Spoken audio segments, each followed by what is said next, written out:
Hello, everyone. Thank you for joining us and welcome to CTOCon 2023. We've got a fantastic lineup of speakers today here to talk about a key factor of success in today's technological landscape, which is building a strong relationship between a CTO and a CEO. Tech and business need to go hand in hand, and today we will be discussing some of the key strategies to align the vision and goals of the CEO and CTO to drive business success and growth. It gives me great pleasure to introduce our panelists today. With me in the session, I have Vedha Sayyaparaju, who is the co-founder and CTO of Zuddl. For those of you tuned in, Zuddl is the fantastic tool we're using for this conference, and Veda is the lady who is responsible for this fantastic technology. Next up, we have Jakob Knutzen, who is the co-founder and CEO of Butter. Jacob, thank you so much for joining us. And last but not least, we have Harish Parwani, Vice President and of Platform Engineering at CarGurus. Harish, thank you so much for joining us as well. Before we jump right in, I'd love to hear it from all of you. I'd love for each of you to introduce yourselves, talk about your companies. Harish, you want to go ahead? Sure. I'll jump in if nobody else wants to. Harish Parwani. I run all of platform engineering at CarGurus, which is one of the largest online marketplaces for new and used cars in the US. I've been with CarGurus about 2 years.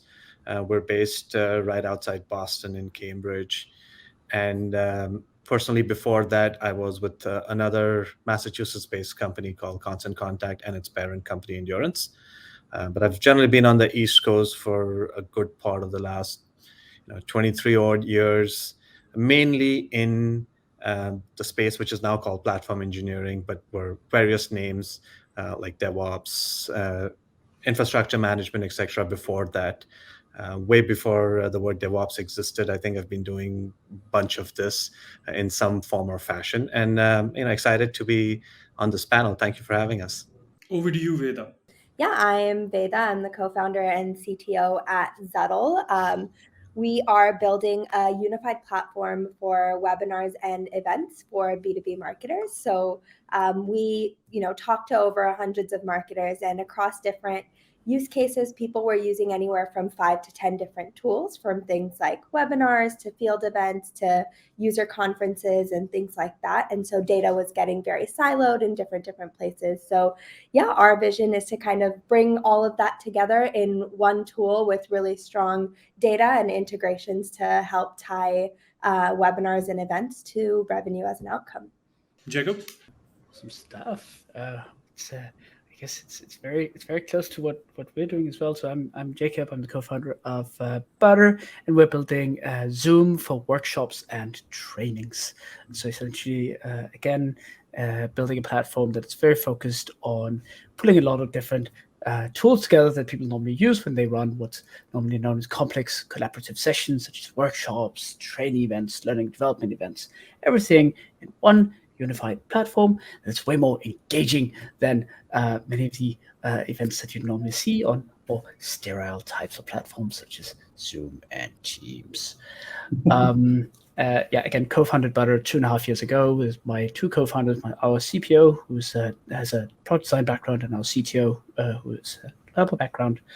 Before that, built and scaled a digital marketing agency in Southeast Asia and Indonesia, and before that was in strategy consulting in what's now Bain & Company in the Nordics for close to 4 years. So, shortly about me. Thank you so much once again for joining us. And the topic's a big one, so we'll jump right in without further ado. And I'll begin with my questions. So my very first question is, how can a CTO and CEO balance short-term and long-term technology priorities to drive growth for the company? Veda, we'll start with you. Cool. Yeah. Sounds good. I think for us, what I've really seen in terms of short-term and long-term priorities from a tech perspective, it really helps to really understand like long-term, who are we building for and how might the problem change for them over the next, few quarters. I think a key area that's really helped make decisions from a tech perspective for us is in terms of, what are we going to invest in building ourselves and where are we going to leverage open source tools or buy a solution. And to do that, it's not just a tech problem in isolation, right? It's really important to understand the business strategy, who you're building for, what do they care about? Is this core to the business strategy long term? Is this something that is going to be like the feature that adds value that we want to really customize and that we really want to be innovating on? Or, is this something that's more table stakes? It's not where we're innovating, but it's needs to be there for us to add value to our customers. And really understanding that and working with my CEO to understand that has helped us make good decisions from a build versus buy and a long-term perspective. Thanks, Vedha. Jacob, we'd love to hear your thoughts on the matter. I love the build versus buy perspective that you're talking about, Vedha. That's also something we talked a lot about in our that I talked a lot about with my CTO, and I'd say very much also a CPO who was taking a lot of the direct product decisions. Another thing that I felt have been incredibly important to discuss in the CTO, CEO, CPO relationship that we have has been what we need to build long-term scalable architecture for versus where can you optimize for short-term quick wins. Like what needs to be stable versus what can we actually just kind of build and ship super fast. So that constant balancing has been something where we've made decisions from the very early base on and constantly seem to be making a lot of key decisions based on. And it's something that we always discuss in our relationship at the very least. Harish? Yeah, I have to agree with that. I think what I've constantly seen across my career is it really depends on the stage the company is in, right? Obviously, if you're an early stage startup or if you're just ramping up, getting the product out is way more important than maybe even having the right architecture or the right setup for the long run. So I would say a lot of the questions around building for the future, having low tech debt, having the right architecture, having the right process in place, probably makes a little more sense for companies that are a little more mature and already have verified a product, have a user base, have customers. Now they're looking at ramping up versus companies that are early on, like you're fighting for every dollar out there. You're fighting for every eyeball, every visual, every metric, every lead out there. And I think getting the product to market is probably way more important. And I'm sure Jacob and Vedha will probably agree on that. So I mean, to me, it really depends on the stage you are in. But yeah, once you've had that initial success, it's about, oh yeah, let's go back and see where are the areas we took shortcuts, where are the areas where we made conscious decisions to also going back to like the build versus buy, conscious decisions to just quickly hack out something versus just buy a product that meets 80% of the requirements, but it's good enough to move on without substantial investment in a more expensive option, let me call it, just so that we're the first to market or we've got the customer validations, etc. Right. Yeah, and I think especially like early on, I think another thing to that point, you're still getting a lot of feedback from customers in that very early stage when you're still validating and you're still figuring out, okay, who is that right customer, and working with that partnership between CEO and CTO becomes really important in terms of taking all of that feedback in, digesting that, really understanding where are you seeing a pattern? Where does it make sense to take up requests? Where is it okay to push back and kind of move on? And maybe that doesn't fit into the roadmap, and just having those conversations and that healthy dialogue. It's easy, I think, early on to fall into a routine where like, oh, customers are asking for this and this and this. Let's do it all. But,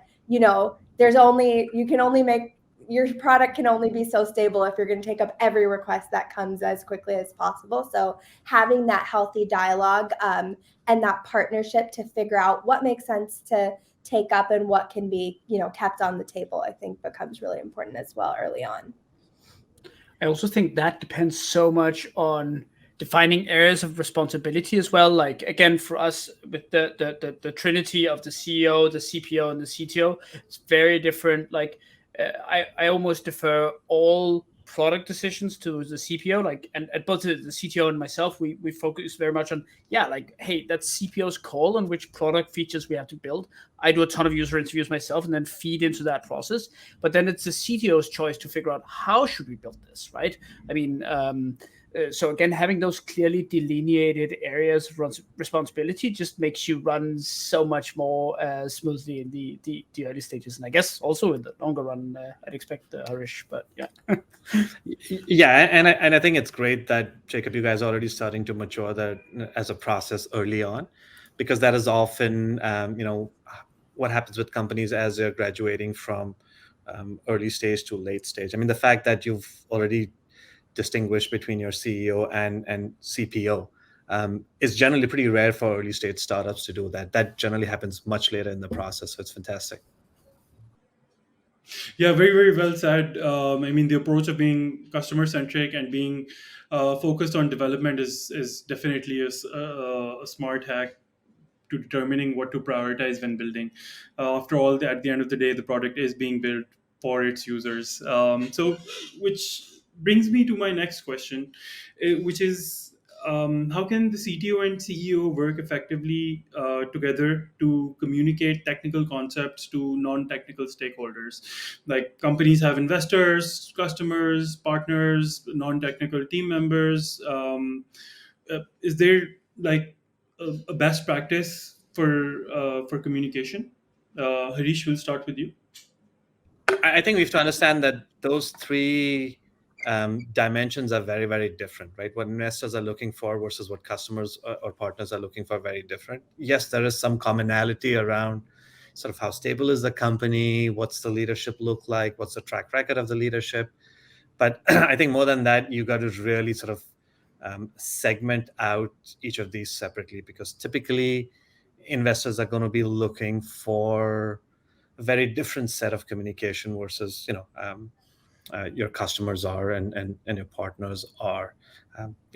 Not to sort of rank or rate them, but I would probably think investors generally would need sort of the least amount of technical details, and it's going to be more around sort of the vision, the plan, how do you plan to execute it, etc. So their technical concepts are more going to be focused around, is there a market for the product you're trying to sell? Sort of what is the technical background? What is the competitive landscape? So you got to definitely tune your messaging around, the whys of what's going to make you successful versus, I would say, sort of the deep technical things. But again, valid questions.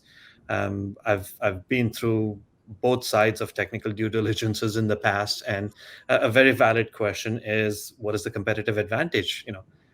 For the company, right? And how easy of a solution is it to replicate versus how hard of a problem it is to replicate? And the hot topic these days, obviously, is Chat GPT, right? So just take that as an example and be like, that's a technology that they've been investing years into. So it's definitely, for a company as big as Google, also not an easy place to jump in and replicate all the work that's been done there. Firstly, I agree very much in the differences between the stakeholders. Also in the prioritization, investors need very little. Like sometimes you need to talk a little bit about, as you say, like competitive advantage from a tech perspective. But I even argue that investors that ask about a competitive advantage from a tech perspective on like very early stages, they don't really know what they're asking about, because often you don't honestly have any. I think like my perspective, or I guess my unique thing that to add to this is understanding what you need to understand as a CEO versus what you don't need to understand. That I find difficult on a daily basis. Like to what degree of fidelity do I need to understand our tech stack, like our database infrastructure, our again, we do video conferencing. Like to what extent do I need to understand that? And again, I'd agree, Harish. Like, it's definitely the customers and the partners. I say especially the customers where you need to have the highest level of understanding for. To be perfectly honest, I do a ton of customer support. We're still very early. Not, I still believe it's super important to be super close to the customers. So I've kind of thrown myself into that fray, and that's just taught me a ton, and thereby I actually learned from my CTO in that manner. But it is difficult to understand exactly what level of understanding you need as a CEO to have, and not be too nosy, but still be knowledgeable. Vedha, we'd love to hear what you have to say on the matter as well. Yeah, and I think as a CTO jumping in that conversation with investors or customers or partners, I think it's, to Harish's point, like understand, like each stakeholder is very, very different. So just going in knowing, okay, what is the goal here? Like, what is the point? What are they trying to understand about our tech stack? I think as a CTO founder, it's really easy to get excited about all of the cool things we're doing in engineering and just kind of talk from, oh, we're doing all of this awesome stuff, but really knowing who we're talking to, what is relevant here, and just kind of having that conversation with my CEO about goals really helps have a valuable conversation. How do you educate your CEO, Vedha, on what your CEO needs to know and what he or she doesn't need to know? No, yeah, I think that is very hard to navigate. I think we kind of do a regular check-in where we talk about updates that are going on from like an architecture and scale perspective. I think especially being in events, it becomes really important because events is a very, very unique space. From a tech perspective, I'd say the challenges of, everything is live, right?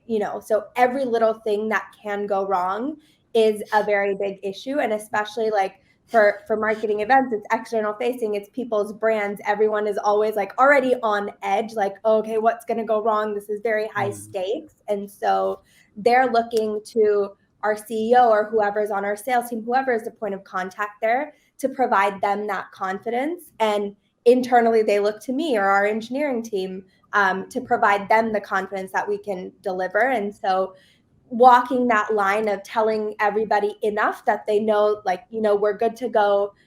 They're confident enough to carry that confidence into conversations with customers. That's kind of how we gauge how relevant it is. Like, is this going to help you be more confident in your conversations with customers and know that, things are going to be good, especially in our space.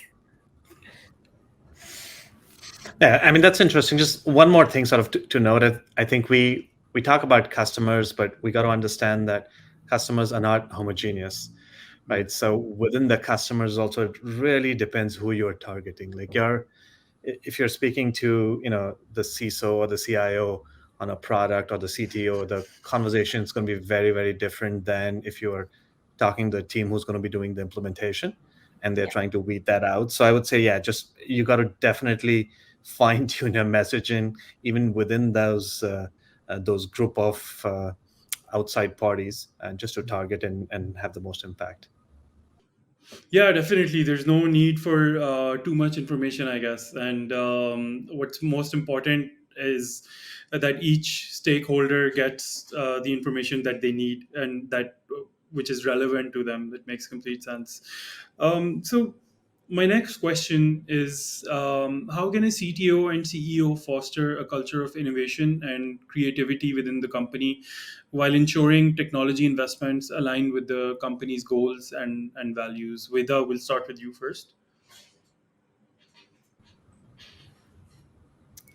Yeah, I think especially, I think this is probably a mistake that we made early on, and probably a lot of early stage startups do as well. But just knowing how, especially in the event space, there's a lot of stress, again, like I said, from these things happening live. And I think something that I did very early on is try to shield the team from that stress and take that on myself.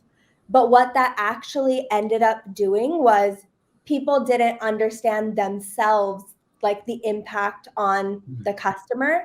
And it wasn't their fault. They didn't even know, what were those conversations that were being had, what ended up happening because of a small, it could be a really tiny issue, but in an event, that's the event is only for an hour. So it's the end of the world, even if it's a really small thing.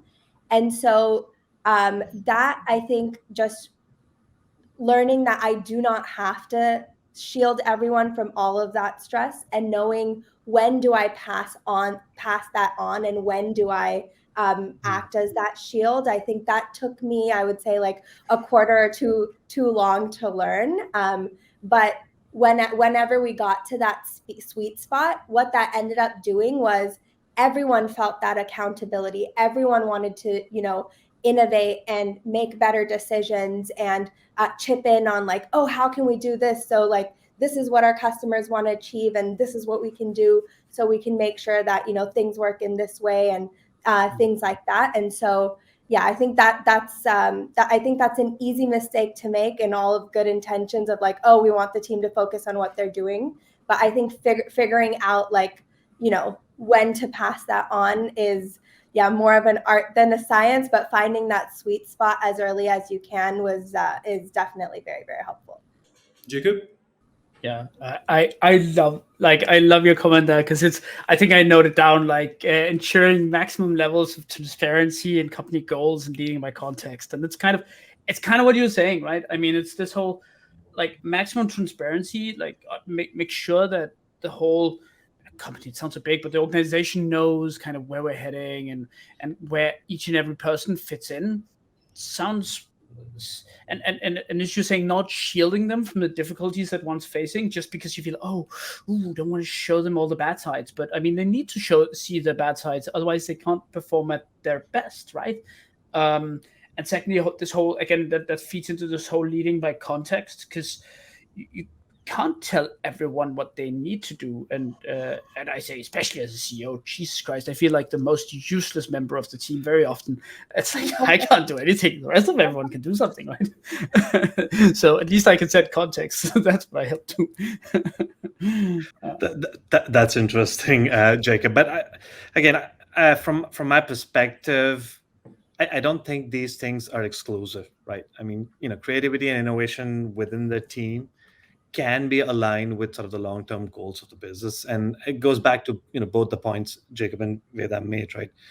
Transparency with communication is a great way to do that. A little more concrete example from our side is like we have at CarGurus, we have annual hackathons, and while we want folks to innovate during those hackathons, we'll provide them a theme, right? The theme could be around our DIB goals. It could be around a new business area. It could be around focusing or doubling down on an area of business that we have. So while we still provide sort of the high level theme around the hackathon, it gives people the ability to innovate, be creative, come up with unique solutions within the theme.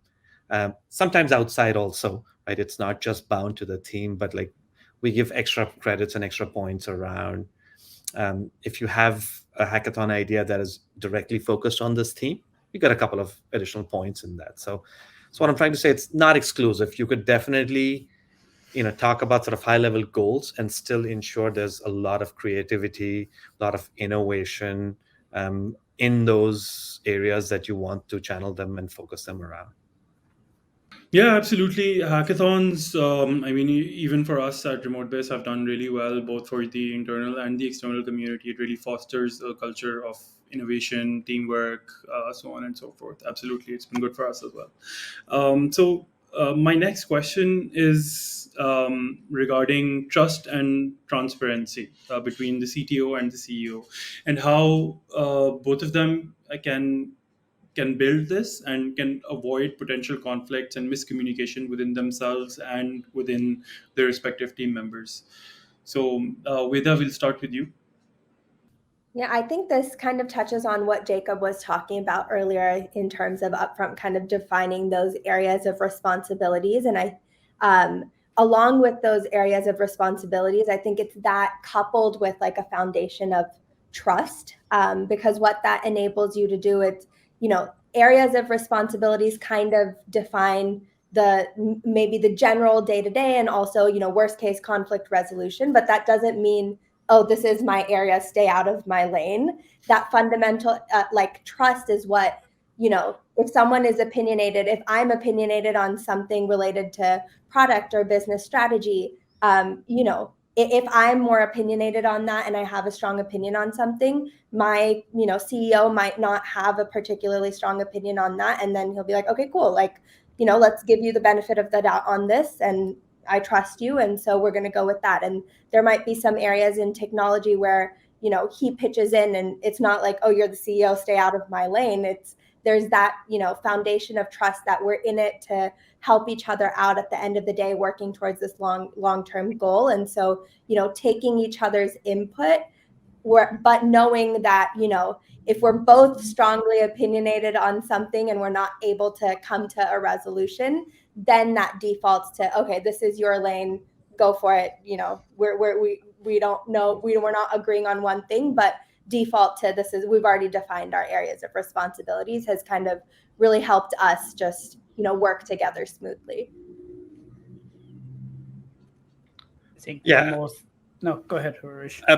Thanks, Jack. Yeah. I want to double down on what Vedha said, but I also want to make sure that folks realize that conflict is, I would say, not just healthy, but it's probably also necessary for companies to survive and thrive, because you want that diversity of opinion, you want that diversity of thoughts, especially within your leadership team, but generally, I would say across the company, right? Thus, a huge focus we've had, and a lot of companies similar to ours have around diversity and being inclusive and having belongings, etc. Just because you want that diversity, and that brings new ideas and thoughts. So at the same time, right, you want a leadership team that might have conflicts, might have diverse ideas, but they also have the harmony that they can disagree and work on things. So the whole, and it's a little cliche, the concept of disagree and commit, but it's a reality, right? And you will have disagreements, and I would say, as a matter of fact,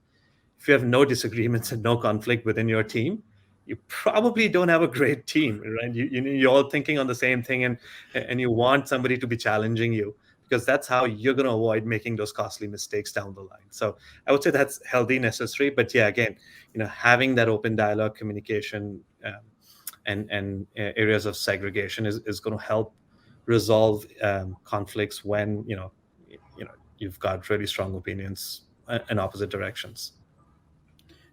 We spent so much time building on that. We spent quite a lot of time on, not just of course between me and the CTO, but in our 5-person leadership team, to build up trust, psychological safety. Again, psychological safety is such a keyword, and it's a keyword for the entire team, I'd say, that you need to build that. But if you don't have that in the leadership team, then for sure you will not have that in the rest of the company. So spend a ton of time doing that.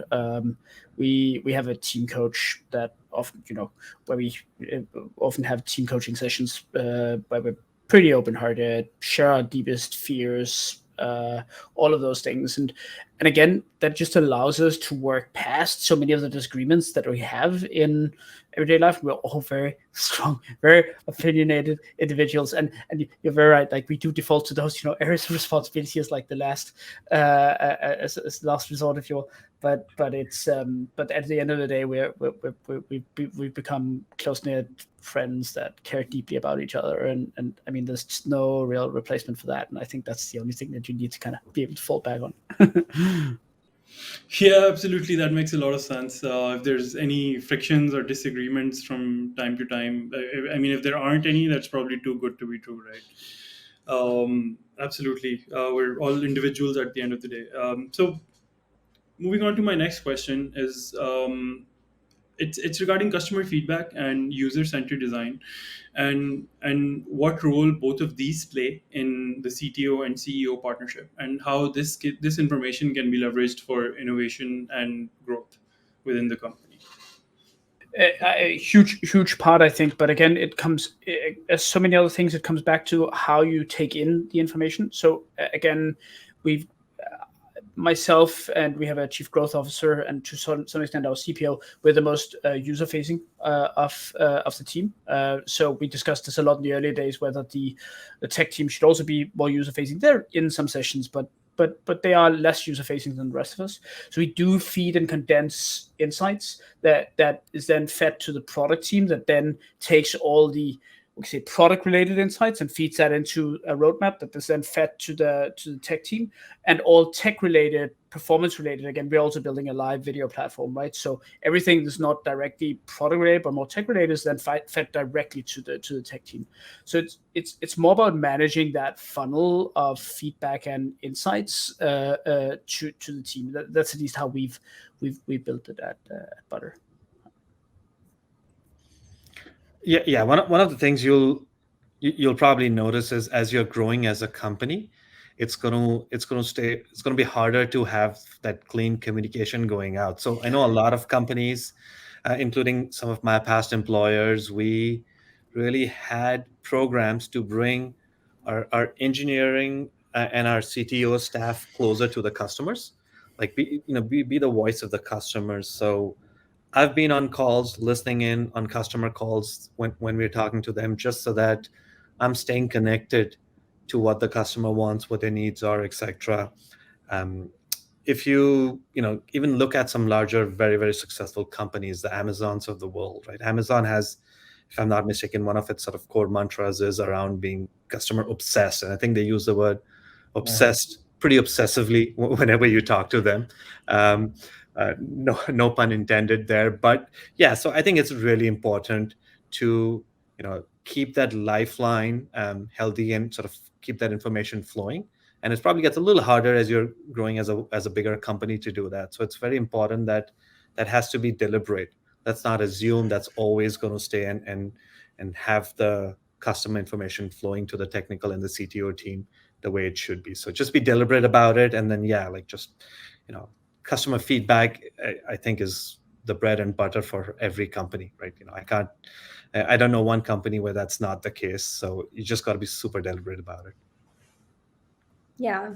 And I think a couple of things for us that I've seen, like at the end of the day, engineering, product, and design are all working together to deliver something to customers. And I think a lot of times it's easy to like point fingers and say like, product didn't put this in the spec, or like this wasn't in the design. And it's very easy to get into that mode. And what has really helped, like giving engineers insight into customer conversations, has really helped in like certain cases where there might be certain tech decisions that were made which affect how a feature, enhancements to a feature in the future might need to be built out, that product or design wouldn't be aware of.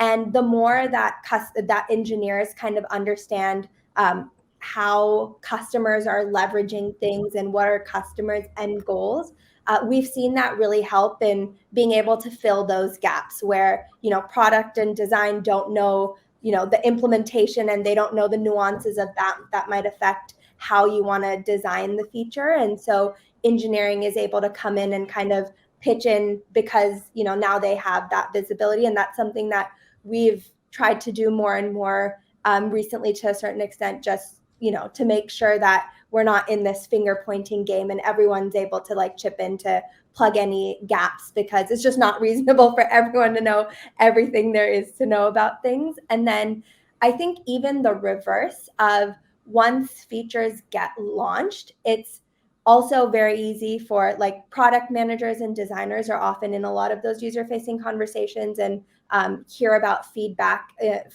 after features are launched. And it's very easy that like engineers ship something and they have no idea like how many people are using this feature that they built, is anybody using it, like what's going on, what's the feedback. And I think just passing that back as well, not just feedback from, oh, we want this feature, but also, oh, this feature was built and this is what we think about it. Passing that back to engineers has really, like we've seen, really empower people in terms of, oh, this is what I built and this is how it's being used, and getting that feedback like sooner rather than later really helps keep that momentum going.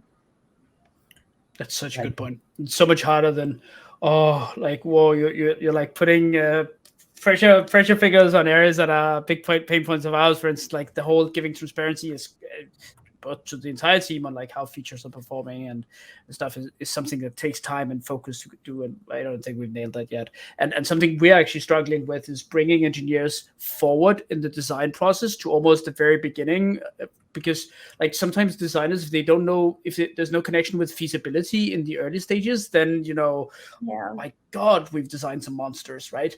So that's something that we're definitely struggling with. Yeah, definitely. It's hard. Right, absolutely. So from what I get from all of your contributions, there needs to be like a deliberate mechanism about this to keep the customer and the entire organization centered around the customer. It makes complete sense. So this brings me to my final question, which is, how can a CTO and CEO ensure that their partnership remains adaptive and responsive to change? Because times change, market dynamics change, industries change. What can they do to ensure that they remain adaptive and responsive? I'm happy to jump in and attempt to answer that question. And I say attempt because that's a tricky one, right? It's never going to be a clear-cut answer. There's always going to be a mix of technologies that sound great, sound fancy, but fizzle out, for the lack of a better word, versus there are things that are there to stay. And I think, differentiating between those two factors is probably, what's going to differentiate between an average leader and a great leader in the industry. Like there will be, and there's always a lot of noise, right? And yes, you stand the risk of losing out if you're not at the cutting edge of innovation every single time. But you also risk, diluting your focus so much if you go after every new fancy thing that comes out, that you're never going to be successful. And I think finding that right balance is never easy, but that's where great leaders sort of parse out and are okay with not being sort of the leading and the bleeding edge of innovation, but being fast followers around sort of new technologies and tools that come out. I love that point, Harish. Like it's so easy. Like a year ago, everyone was talking about how can we be Web3 enabled. Now it's how can we put AI in that, right? It's so easy to just like lose focus if you try to plop stuff in instead of actually going back to the whole solving customer problem and just sticking to a freaking focus. So yeah, I love that point. Yeah, I think second everything Jakob and Harish said. Like, and I think also to Jacob's point, like sticking to your customer problems and using that to help navigate like where might it make sense to try things out. And I think that it's customer first. Customer first, and it does make sense to kind of be aware of changes that are happening and say, hey, is there anything to our customer problem that's, or to our solution to our customer problem that has changed based on what just kind of came along? Or isn't it really, like we discussed it a lot with AI, like, hey, is there any of the top problems that we're currently trying to solve where this would make it much easier? And it's like we conclude not really right now, maybe in the future, and then we plopped it down. So it's very much, I guess, going back to that. Yeah. Yep. Very valid points. Don't jump on anything and everything. Stay true to your mission and vision, and innovate based on your customers' needs. Very well said. So before we draw the curtain, unfortunately, on today's session, I would like to hear a final word from all of you about your experience and how it's been. Yeah, I mean, from our perspective, it's a very clear focus on sort of our customers, right? CarGurus has been always a very, very customer-centric company. So just focus on customer needs. We are leading and want to continue to be the leading place for folks to go, not just as a marketplace, but also as a transaction business. So just keeping our focus. So it's not as much about technology as about sort of keeping where the business focus is, and just at some point as a larger company, it's all about execution. So I think keeping the focus on our customers and executing to their benefit is where we want to be. Yeah, I think in terms of how like the CTO CEO partnership like kind of trickles down to hiring as well. I think what we've seen for us, I don't know if it's her space, maybe it applies broadly, but it's very easy as engineers to be really excited about solving engineering problems and over engineer the solution. And I think what we've really seen work for us is like really strong engineers who are excited about customer problems, where customer problems is the lens through which you see like how you're architecting and how you're making technical decisions.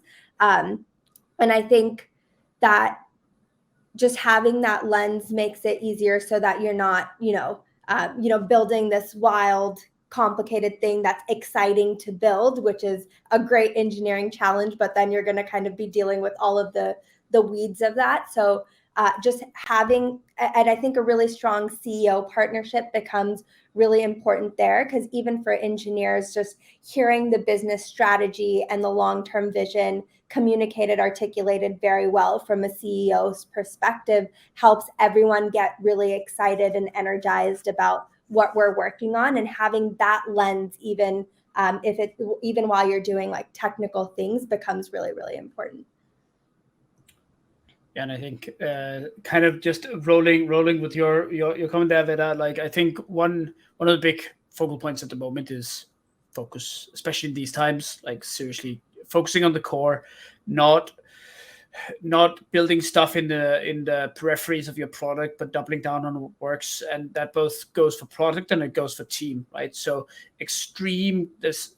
I feel it personally that there's an extreme demand for clarity from from our leadership side on what we're building, and I can really feel that from our team as well. So there's a very big focus there, and there's also a big focus on the team that we have is currently the team that we're operating with, right? Rather hire a little bit less than hire a little bit more, and don't just throw people at the problem when you're seeing things. See how you can do it with the current resources that you've got available. And giving clarity to the people that you have on the problems that you have is the best way for them to kind of step in there and show what they can do. Right. So, thank you so much, all of you, for being a part of today's panel and for carving the time out to share your invaluable experiences and thoughts with our audience. Thank you so much once again. This was an absolute pleasure. That's it. That's it from today's session. We hope the audience enjoys the rest of the sessions, and this has been great. I will see all of you in the next section. Thank you, and bye bye.